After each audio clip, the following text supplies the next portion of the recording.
ইলিশ মাছটা দিব, সামান্য পরিমাণের পানি দিচ্ছি। বেগুনটা হালকা কষানোর পর আমি দিব ইলিশ মাছ।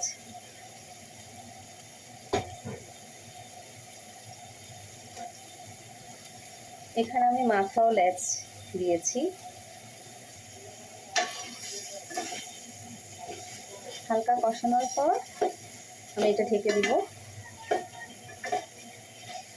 এর সাথে সাথে বেগুনের সাথে সাথে ইলিশ মাছটা কষানো হয়ে যাবে। ঢেকে দিচ্ছি, ঢাকনাটা তুলে দেখছি। অল্প পানি দিচ্ছি আমি।